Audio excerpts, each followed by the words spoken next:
can a believer be stranded? We have too much advantage. We have too much advantage. We are not just tapping into it. It doesn't matter if 500 people applied. Yes, some studied in Harvard, some studied in MIT. In addition to your certificate, come with favor. Come with favor. Come with favor. By the time they judge you based on merit, they will now go into an economy that is superior to merit. It's called favor. I said favor does three things. Number one, favor opens your heaven. Luke 1:35. The angel appeared to her and said, Hail Mary, full of grace, the Lord is with you. You are favored among women. What caused the heaven to open was not her prayer. What caused the heaven to open was not her beauty. It was not even the fact that she was a virgin. There were many virgins in Israel, but you are highly favored. Because you are favored, an angel can be mobilized. And that was not a common angel. That was a cherubim. Such angels, they don't move carelessly. They stand before God. When he came to Zacharias, he said, I am Gabriel that standeth before the throne of God. That's their designation. You don't send archangels. Archangels are participators in kingdom agenda because they are not just servants. They are rulers in the spirit. They are princes in Zion. The Bible said there are 12 chief princes. Gabriel is one of them. But on the strength of favor, it was not just an angel that was mobilized. It was a chief prince. This kind of angel, they can judge you even if God didn't tell them to. Because God didn't tell Gabriel to judge Zacharias. He said, me, I brought you a word and you doubt me, you will be dumb. That's a chief prince. But favor can mobilize them. Gabriel came into the world only 3 times in human history. They don't come anyhow. Somebody's heaven is opening this morning. The second thing favor does is wealth transfer. It said in Exodus 12:36, God gave favor to the Israelites and they spoiled the Egyptians. They took the wealth of Egypt by favor. Thank God for marketing. Thank God for transactions, but there's something called favor. There's a level you get to. They say, Kai, this thing is worth 10 million. But we know you will struggle to do something, so take 20. And you are wondering, why? It's favor. It's favor. It will cost money. Money. There are people money look for. And trust me, you need a lot of money if you will prosecute the affairs of life. But favor is what makes for the possibility of wealth transfer. And finally, favor commands the allegiance of men. Not just men, but even kings. That a king will be willing to serve his own subject on account of favor. What do you want? It's only favor that will make a king ask you, what do you want to? Only favor makes that happen. And so when a man begins to fast beyond meeting a time allocation, there's something he's generating. Why do we teach these things? To create a consciousness. Because the power of God moves in the direction of your consciousness. It's not about the 6 to 12, the 6 to 3. That time of separation, something is happening to you. And when you stand up, you can be rest assured that you're left with a power. And the first of that power is called favor. Number 2, power that fasting activates is the power to rule in the realms of spirits. Spirits control the affairs of life. The earth realm is like a theater. It's like a screen in the spirit realm. The reoperation does not happen here. It only manifests here. It's like the LED screen we are watching. These pictures you are seeing are a product of a very robust circuit system that projects the impulses that is transmitted through electric current. If you assume these pictures are my son, when a phone starts ringing, he will rush because he's wondering, how did somebody's head enter this phone and he's talking? Because he assumes somebody's head is inside the phone, so he's checking to look at. It's a complex manipulation. Everything happening on earth is orchestrated first in the realms of spirit. And so for a man to be a ruler in the natural world, he must be enthroned in the spirit realm. And one of the ways you enter the corridors of power in the spirit is by fasting. Jesus called his disciples in Luke chapter 10, and he told them, go cast out demons. And they went on the strength of his word, and they cast out demons and returned, and they were celebrating. Even the devils were subject to us. And Jesus didn't say anything. On another occasion, Jesus went to pray, and the same disciples went to cast out demons, and the demons will not go. And in Matthew 17, they came to ask him, why didn't the demon go? And Jesus told them, this kind, there is a this kind. He said, this kind goeth not but by prayer and by fasting. There is a demon you will cast out because you have a revelation. There's another demon that will want to find out if there is a consecration backing this your revelation. Because if there's no consecration backing this revelation, you are a talker. And one of the consecrations that demons call in the spirit to find ranking men is fasting and prayer. That's why when they went to Paul, when they went to the sons of Sceva to cast out devils, the guy looked at them and said, Jesus we know, and Paul we also know. Because in this corridor, it's not only Jesus that is known. A man who believes in Jesus and backs it up with consecration, his name also becomes a scepter in the spirit realm. Because there is a power that God allocates to his servants. He called us to co-rule with him. But there are consecration that makes it happen. Even Jesus, the Son of God, walked in and out of the temple for 30 years. No demon saluted him. But the Bible said in Matthew chapter 4 verse 1, also in Luke 4:1, that he was driven to the wilderness to be tempted of the devil, and there he fasted and prayed for 40 days and 40 nights. In Luke 4:14, when Jesus was returning, he said, and he returned in the power of the Spirit, and his fame went abroad. And immediately he entered the synagogue. Demons began to scream, why have you come here? The question is that the first day he came there? He has been going there for 30 years. What happened? Jesus needed to activate a power, and it took fasting to activate it. In fact, in Matthew 4:15, he said, the land of Zabulon, the land of Naphtali, by the way of the sea, beyond Jordan, Galilee of the Gentile. The people that sat in darkness have seen a great light. That death can continue in that family until somebody rises up. Because God can be in your boat, but you will sink. There are things you need to do to awaken the power of God that is on your inside. And one of the things you do to stir the power is by fasting. In Ephesians chapter 3 verse 20, it says, God is able to do exceeding abundantly above all you can ask or think, according to the power that is at work in on your inside. So if there's no power working on your inside, God will not be able to do. And the way you activate that power is to give yourself to prayer and fasting. Many Christians are wondering, God, where are you? He's on his throne because he's a king. His location has never been in doubt. He has been on the throne before time began, and he will be on the throne when time ends. But there is a protocol that is designed around the workings of the operations of his spirit and of his kingdom. And that protocol is fasting. Many can never give themselves to consecration.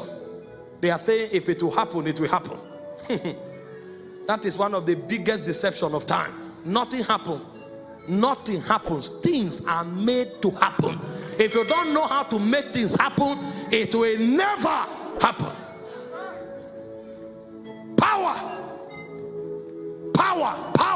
to rule among spirits, power to rule among demons. Many don't know what happens in their spirit. They just leave their spirits porous and throw anything and everything there. The physical reflects the spiritual. Have you not seen young people with a lot of flesh, yet they are obese because they can't exercise their bodies? You find a guy so large, he can't carry a bucket of water. So much flesh, but no power. Put that guy in a gym, let him lift irons for 3 months. That flesh will be coupled, it will be recoupled, and that guy who was weak will suddenly come out and become a giant, a macho man. It's not about the flesh, it's about the exercise. So the power can be in your spirit, but it will be dormant. Every time we begin to fast, we excavate power. And suddenly you will discover that what you are looking for is not outside you, it's inside you. He said, with joy shall ye draw out waters from the wells of salvation. There is a power on your inside, but it will take fasting to fetch it. That's why demons mess up with people. If you become volatile through fasting, even the demons will advise themselves that this is not a place to be, because fly only perch on cold food.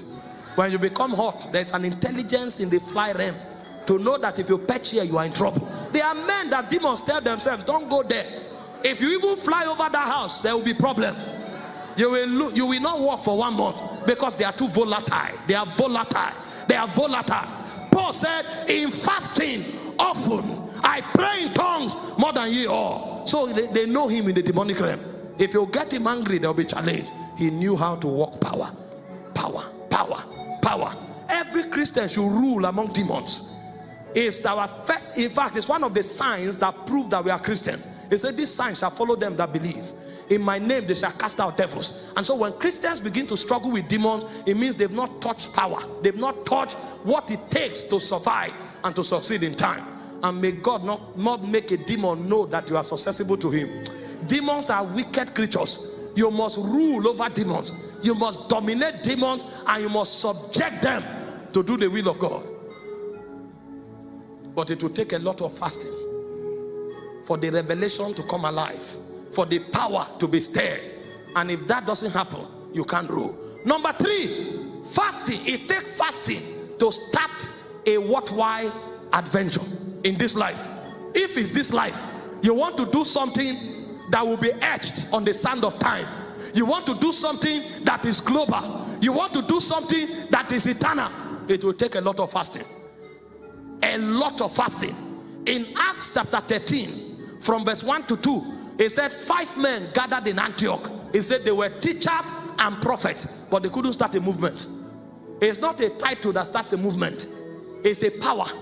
It takes a lot of power. He said they were there for 2 years. Nothing happened until suddenly, he said they fasted and ministered to the Lord. And the Holy Ghost said, separate unto me Paul and Barnabas for the work I have for them. That company will remain in your spirit. It will never manifest.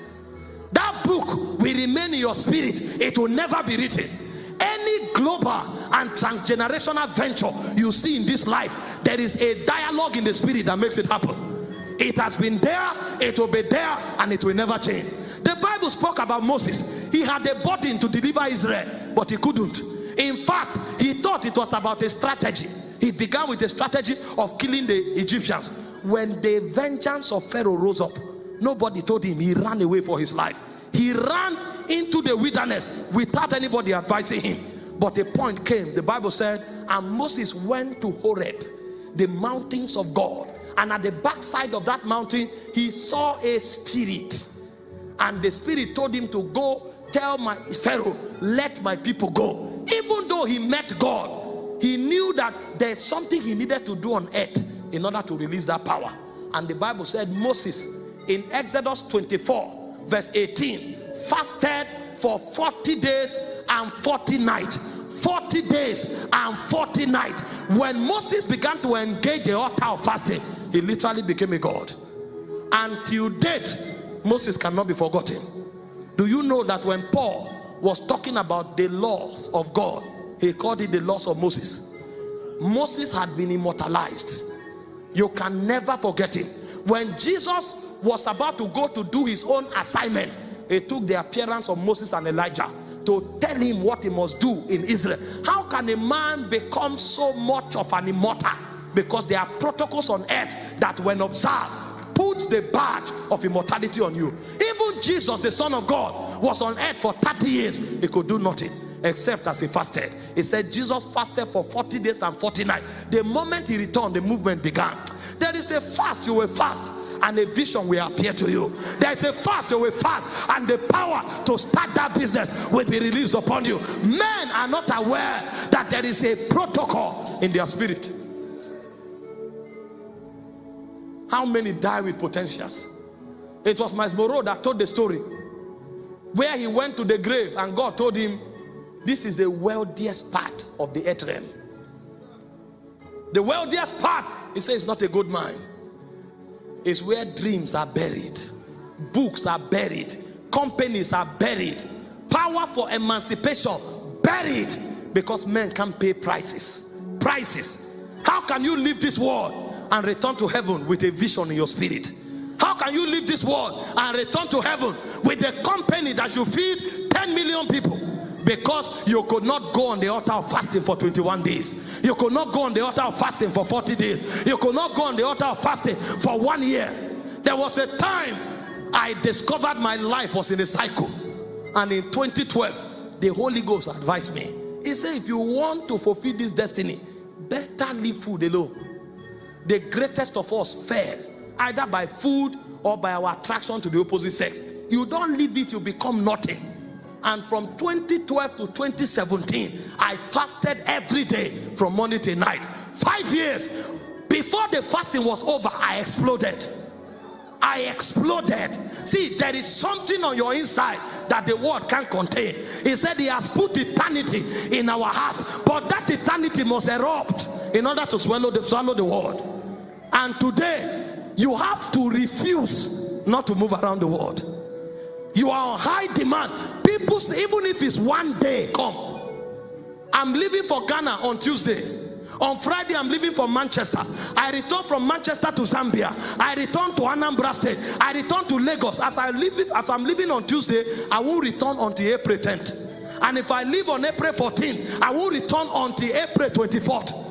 And that cycle can continue. What am I saying? I'm not preaching anything that have not been preached, but there's a power that men can't resist.